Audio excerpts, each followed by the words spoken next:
Ini tiba saatnya kami mempersilahkan Saudara Presiden untuk menyampaikan pidato tentang penyampaian laporan kinerja lembaga-lembaga negara dan pidato kenegaraan dalam rangka hari ulang tahun ke-79 kemerdekaan Republik Indonesia di hadapan sidang tahunan MPR RI dan sidang bersama DPR RI dan DPD RI hari ini.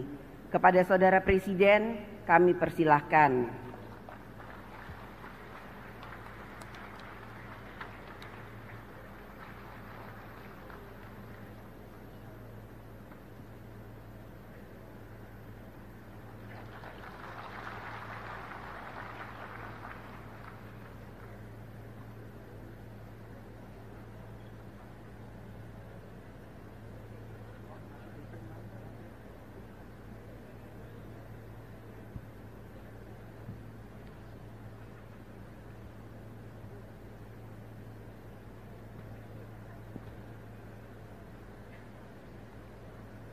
Bismillahirrahmanirrahim. Assalamualaikum warahmatullahi wabarakatuh.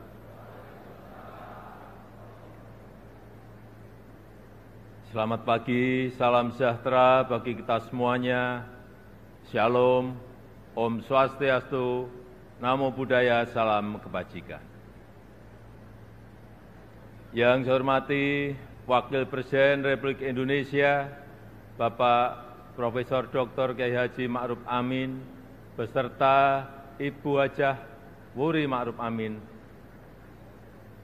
Yang saya hormati Ketua, para Wakil Ketua, dan para anggota Majelis Permusyawaratan Rakyat Republik Indonesia. Yang saya hormati Ketua, para Wakil Ketua, dan para anggota Dewan Perwakilan Rakyat Republik Indonesia. Yang saya hormati Ketua, para Wakil Ketua, dan para anggota Dewan Perwakilan Daerah Republik Indonesia. Yang saya hormati Ketua, para Wakil Ketua, dan para anggota lembaga-lembaga negara. Yang saya hormati Bapak Jenderal TNI Purnawirawan Tri Sutrisno, yang saya hormati Bapak Haji Muhammad Yusuf Kalla, yang saya hormati Ibu Soraya Hamsahas, yang saya hormati Yang Mulia para Duta Besar negara-negara sahabat dan para pimpinan perwakilan badan dan organisasi internasional, yang saya hormati para Menteri Kabinet Indonesia Maju, Jaksa Agung, Panglima TNI, Kapolri, dan Kabin. Yang saya hormati para Ketua Umum Partai Politik, Bapak Ibu, Saudara-saudara sebangsa dan setanah air, para hadirin dan undangan yang saya muliakan. Tahun ini genap 10 tahun saya menjabat sebagai Presiden Republik Indonesia. Dan genap 5 tahun Bapak Profesor Kiai Haji Ma'ruf Amin menjabat sebagai Wakil Presiden Republik Indonesia. Sebuah tanggung jawab dan kepercayaan besar yang tidak pernah kami bayangkan sebelumnya. Sebuah mandat dan amanah besar yang tidak pernah kami pikirkan sebelumnya. Sejak hari pertama saya menerima amanah ini, saya sangat menyadari akan ada banyak gelombang yang harus dihadapi. Akan banyak tantangan yang harus diselesaikan. Tapi dari awal saya juga yakin dan sangat percaya bahwa saya tidak sendirian. Ada cita-cita dan harapan masyarakat. Ada dukungan dan doa dari rakyat yang selalu mengiringi dan menguatkan. Senyum, sapa, dan doa Bapak Ibu dan saudara-saudara sebangsa setanah air semua adalah sumber kekuatan saya, dan hari ini 16 Agustus 2024, di momen terakhir saya dan Profesor Kiai Haji Ma'ruf Amin berdiri di sini. Izinkan kami menyampaikan terima kasih yang tulus, terima kasih yang sebesar-besarnya kepada Bapak Ibu semua, kepada seluruh rakyat Indonesia dimanapun berada, yang selama 10 tahun ini telah dengan kuat bersama-sama melintasi tantangan demi tantangan, menapaki langkah demi langkah, dan menghadapi terjadinya perubahan demi perubahan. Sehingga kita sebagai sebuah bangsa yang besar bisa sampai pada titik ini. Titik yang bisa menjadi titik lontar untuk menggapai kemajuan bersama di masa yang akan datang. Alhamdulillah, selama 10 tahun ini kita telah mampu membangun sebuah fondasi dan peradaban baru dengan pembangunan yang Indonesia sentris. Membangun dari pinggiran, membangun dari desa, membangun dari daerah terluar, sehingga sampai saat ini kita telah membangun 366.000 km jalan desa, 1,9 juta meter jembatan desa, 2.700 km jalan tol baru, 6.000 km jalan nasional, 50 pelabuhan dan bandara baru, serta 43 bendungan baru dan 1,1 juta hektar jaringan irigasi baru. Sehingga kita berhasil menurunkan biaya logistik dari sebelumnya 24% menjadi 14% di tahun 2023. Sehingga kita bisa meningkatkan daya saing dari sebelumnya peringkat 44 menjadi peringkat 27 di tahun 2024. Sehingga kita mampu memperkuat persatuan kita karena akses yang lebih merata dan berkeadilan. Selain itu, ketangguhan kita sebagai sebuah bangsa juga terbukti dari daya tahan kita dalam menghadapi pandemi COVID-19, dalam menghadapi perubahan iklim, dan dalam menghadapi geopolitik dunia yang semakin memanas. Patut kita syukuri, alhamdulillah, Indonesia merupakan satu dari sedikit negara yang mampu pulih lebih cepat, bahkan terus bertumbuh. Pertumbuhan ekonomi kita terjaga di kisaran 5%, walau banyak negara tidak tumbuh, bahkan melambat. Wilayah Indonesia Timur seperti Papua dan Maluku justru mampu tumbuh di atas 6%. Dan Maluku Utara mampu tumbuh di atas 20%.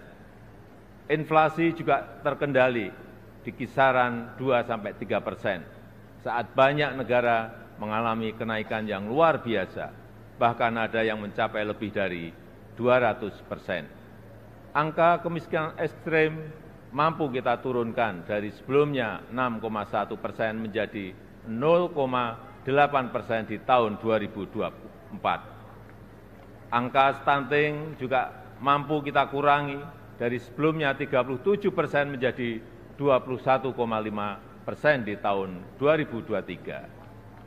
Dan tingkat pengangguran juga mampu kita tekan dari sebelumnya 5,7% menjadi 4,8% di tahun 2024. Upaya perlindungan bagi masyarakat ekonomi bawah juga telah memberi manfaat luas bagi masyarakat.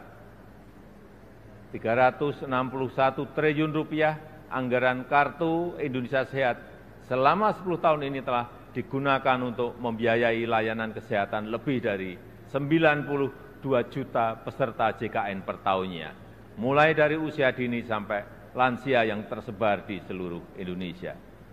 113 triliun rupiah anggaran Kartu Indonesia Pintar selama 10 tahun ini telah digunakan untuk pendidikan lebih dari 20 juta siswa per tahun mulai dari SD sampai SMA, SMK di seluruh tanah air Indonesia. Rp225 triliun anggaran program Keluarga Harapan selama 10 tahun telah dimanfaatkan untuk meningkatkan ekonomi sekitar 10 juta keluarga kurang mampu per tahunnya. Dan Rp60,3 triliun anggaran prakerja selama 5 tahun telah dimanfaatkan untuk menambah keahlian 18,8 juta pekerja yang tersebar di seluruh tanah air Indonesia. Ini adalah pembangunan yang kita cita-citakan bersama, pembangunan yang menyentuh semua lapisan masyarakat, pembangunan yang memberi dampak bagi masyarakat luas, dan pembangunan yang membuka peluang untuk tumbuh bersama-sama. Bapak, Ibu, saudara-saudara sebangsa dan setanah air, di sisi lain, kita juga telah mengambil langkah besar untuk meningkatkan produktivitas dan nilai tambah dengan tidak lagi mengekspor bahan mentah, tapi mengolahnya dulu di dalam negeri. Walau banyak negara lain yang menggugat, menentang, bahkan berusaha menggagalkan, tapi kita sebagai sebuah bangsa yang berdaulat, sebagai bangsa yang besar, kita tidak goyah bahkan terus maju untuk melangkah. Dimulai dari nikel, boksit, dan tembaga yang akan dilanjutkan dengan timah, serta sektor potensial lainnya seperti perkebunan, pertanian, dan kelautan. Alhamdulillah, sampai saat ini telah terbangun smelter dan industri pengolahan untuk nikel, boksit, dan tembaga yang membuka lebih dari 200.000 lapangan kerja dan meningkatkan pendapatan negara, lebih dari Rp158 triliun selama 8 tahun ini. Kita ingin kekayaan yang ada di negeri ini, anugerah Allah Subhanahu wa Ta'ala untuk negeri ini dapat dikelola sebesar-besarnya untuk kepentingan rakyat, dapat dimanfaatkan semaksimalnya untuk kesejahteraan rakyat. Oleh sebab itu, kita juga telah mengambil aset kita kembali yang selama puluhan tahun dikelola oleh pihak asing, yang selama puluhan tahun diambil manfaat besarnya oleh pihak asing seperti Freeport, Blok Rokan, dan Newmont. Alhamdulillah, semuanya itu bisa kita ambil alih kembali. Selain itu, di saat dunia mulai mengarahkan masa depannya ke ekonomi hijau, Indonesia juga tidak ingin kehilangan momentum ini, karena Indonesia memiliki potensi besar di sektor energi hijau, yaitu sekitar kurang lebih 3.600 gigawatt, baik dari energi air, angin, matahari, panas bumi, gelombang laut, dan bioenergi. Sehingga kita terus konsisten mengambil bagian dalam langkah dunia melakukan transisi energi secara hati-hati dan bertahap, karena transisi energi yang ingin kita wujudkan adalah transisi energi yang berkeadilan, yang terjangkau dan mudah diakses bagi masyarakat. Di sektor teknologi dan digitalisasi, kita juga patut bersyukur untuk pertama kalinya kita memiliki INA Digital, sebuah digitalisasi layanan pemerintah yang terintegrasi untuk mempercepat dan mempermudah layanan bagi masyarakat. Cakupan elektrifikasi terus kita perluas hingga mencapai 99% di tahun 2024 tahun ini. Demikian juga dengan cakupan internet yang terus kita tingkatkan hingga mencapai 79% di tahun 2024. Ini akan menjadi ekosistem yang baik untuk mendorong digitalisasi UMKM dan pengembangan startup Indonesia, sehingga akan melahirkan semakin banyak entrepreneur muda yang berkualitas di negeri ini. Dukungan produk dalam negeri juga kita berikan perhatian khusus dengan memprioritaskan belanja APBN, APBD, dan BUMN untuk produk-produk dalam negeri. Karena kita ingin apa yang berasal dari rakyat dapat kembali ke rakyat dan bermanfaat maksimal untuk rakyat. Di bidang hukum, kita juga patut bersyukur setelah 79 tahun merdeka akhirnya kita memiliki kitab undang-undang hukum pidana yang baru.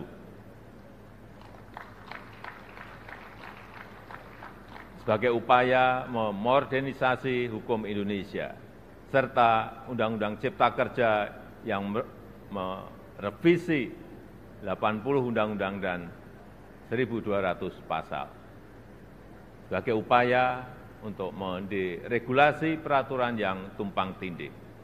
Kita juga sudah memiliki undang-undang tindak pidana kekerasan seksual untuk memberikan perlindungan yang nyata, yang kuat, terutama bagi perempuan dan anak-anak. Bapak, Ibu, dan saudara-saudara sekalian sebangsa dan setanah air. Ini adalah hasil kerja keras kita bersama. Ini adalah pondasi besar kita bersama. Ini adalah bukti bahwa persatuan kita, bahwa kerukunan kita, bahwa kerja keras dan kegotong royongan kita dapat membawa Indonesia melompat lebih tinggi lagi. Oleh sebab itu saya sangat menghargai, sangat mengapresiasi dukungan dan kerjasama seluruh lembaga negara dalam menopang lompatan kemajuan Indonesia. Mulai dari MPR RI yang telah berperan aktif memperkokoh ideologi negara, memperdalam rencana penyusunan pokok-pokok haluan negara dan menjaga silaturahmi antar tokoh-tokoh bangsa. DPR RI yang telah menjalankan fungsi legislasi, menjalankan fungsi penganggaran dan pengawasan, merumuskan RAPBN 2025 untuk suksesi transisi pemerintahan dan menyelesaikan banyak undang-undang strategis, seperti Undang-Undang Ibu Kota Negara, Undang-Undang Daerah Khusus Jakarta, Undang-Undang Informasi dan Transaksi Elektronik, Undang-Undang Aparatur Sipil Negara, dan Undang-Undang Kesejahteraan Ibu dan Anak. DPD RI yang terus mengawal kemandirian daerah otonom, menginisiasi inisiatif perancangan legislasi, melakukan pengawasan pelaksanaan undang-undang dan perda, serta memberi perhatian khusus terkait agraria dan pangan. Begitu juga dengan BPKRI yang telah mengawasi penggunaan anggaran negara, serta memperkokoh kepercayaan dan kepemimpinan Indonesia di dunia internasional melalui keaktifannya dalam organisasi dan forum-forum internasional. MKRI yang telah menangani lebih dari 202 perkara pengujian undang-undang dan mengadili sengketa pemilu, serta Mahkamah Agung RI beserta lembaga peradilan di bawahnya yang mengadili dan melakukan penguatan restoratif justice untuk menyelaraskan kepentingan korban dan pertanggungjawaban terdakwa tanpa melalui pemidanaan. Dan Komisi Yudisial RI yang telah berperan aktif mewujudkan hakim berintegritas dan berkualitas guna meningkatkan kepercayaan dan kepuasan masyarakat terhadap institusi kehakiman di negara kita.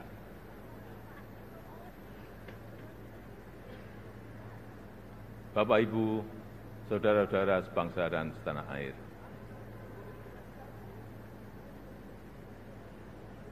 Sepuluh tahun bukanlah waktu yang cukup panjang untuk mengurai semua permasalahan bangsa. Saya sangat menyadari bahwa sebagai pribadi yang jauh dari kata sempurna, sebagai insan yang tumbuh dalam keterbatasan, dan sebagai manusia yang jauh dari kata istimewa, sangat mungkin ada yang luput dari pandangan saya. Sangat mungkin ada celah dari langkah-langkah yang saya ambil. Dan sangat mungkin banyak kealpaan dalam diri saya. Oleh sebab itu, di penghujung masa jabatan ini, izinkan saya menyampaikan suara nurani terdalam kepada Bapak, Ibu, dan saudara-saudara sebangsa tanah air, kepada seluruh rakyat Indonesia, tidak terkecuali satu pun. Saya dan Profesor Kiai Haji Ma'ruf Amin mohon maaf untuk setiap hati yang mungkin kecewa, untuk setiap harapan yang mungkin belum bisa terwujud, untuk setiap cita-cita yang mungkin belum bisa tergapai. Sekali lagi kami mohon maaf. Kami mohon maaf.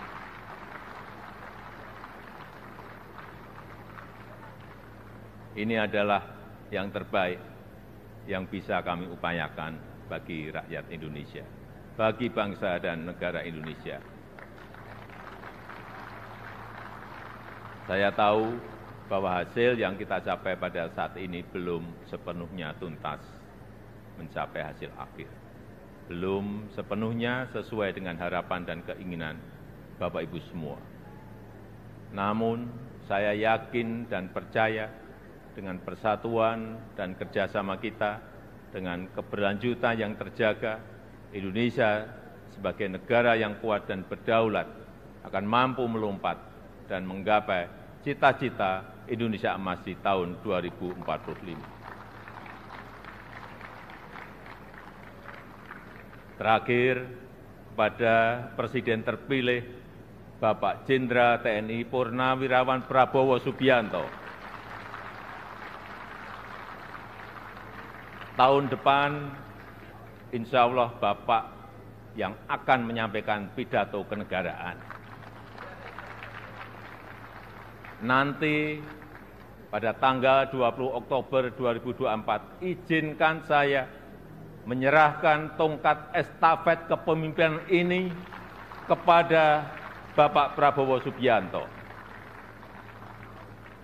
Izinkan saya juga menyerahkan semua harapan dan cita-cita masyarakat Indonesia dari Sabang sampai Merauke, dari Miangas sampai Pulau Rote, dari pinggiran, dari daerah terluar, dari desa dan dari pusat-pusat kota kepada Bapak.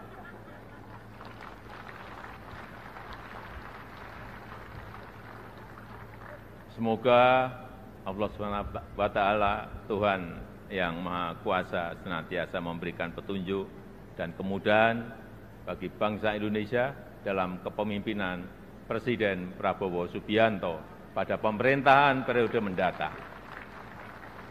Dirgahayu Republik Indonesia, Dirgahayu Negeri Pancasila, merdeka! Merdeka! Merdeka! Terima kasih. Wassalamualaikum warahmatullahi wabarakatuh. Om Santi Santi Santi Om. Namo Buddhaya. Salam kebajikan. Terima kasih.